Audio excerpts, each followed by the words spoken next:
ግዷል በመትለው በካውንስሉ ወረቀት ነው እንደ እኔ እየሰበኩ ያለው ምንድነው የሚታገደው? በዓለማት ሁሉ ላይ ተንቀሳቅሼ እንዲሰብክና እንዳገለግል የመጀመሪያው ላይሰንስ ከእግዚአብሔር ተሰጥቶኛል። ወደ ዓለም ሁሉ ሂዱ ወንጌልን ለፍጥረት ሲበኩ የሚለው ትልቅ ላይሰንስ ነው።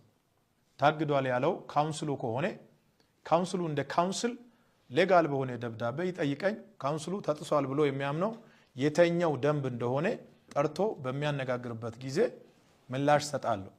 ተጥሶ ከሆነ ያሳምነኝ፣ ካልተጣሰ ደግሞ የጣሰው ራሱ ስለሆነ መጣሱን ያምናል። በኢትዮጵያ ምድር በነ ዘመን ለተሰራው ለትልልቅ ስራዎች እውቅና መስጠት ባትችሉም አትሊስት ሰውን እንደ ሰው ማክበር፣ ጠርቶ ማነጋገር በጣም አስፈላጊ ነው። ምንም ያልተረዳ ህዝብ በእኛ ጉዳይ ሁሉ ካውንስሉ ስልጣን ያለው ይመስላል። በእኔም ሆነ በተቋሙ ጉዳይ ካውንስሉ ስልጣኑ የተገደበ ነው። የኔ አገልግሎት ተጠርነቱ ለካውንስሉ ሳይሆን ለእግዚአብሔር ነው።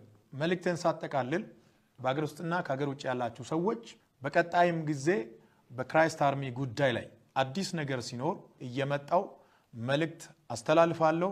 ካውንስሉ የሰጠውን ወረቀት ካውንስሉ ሊያግድ ይችላል። ከካውንስሉ በፊት ክራይስት አርሚ በመላው ዓለም ወንጌልን በመስበክ ለብዙ ሰዎች መዳን የሆነች ቤተክርስቲያን ናት። ከካውንስሉም በኋላ ትቀጥላለች። በዚሁ አጋጣሚ እንዳውም ከፊታችን እሁድ ከጠዋቱ 12 ሰዓት ጀምሮ ድንቅ ፕሮግራም አለ።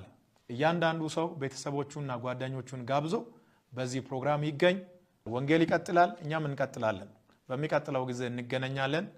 በመላው ዓለም ሆናችሁ መልእክቴን ያዳመጣችሁ የጌታ ቤተሰቦች ሰላምና ጸጋ ከሁላችሁም ጋር ይሁን።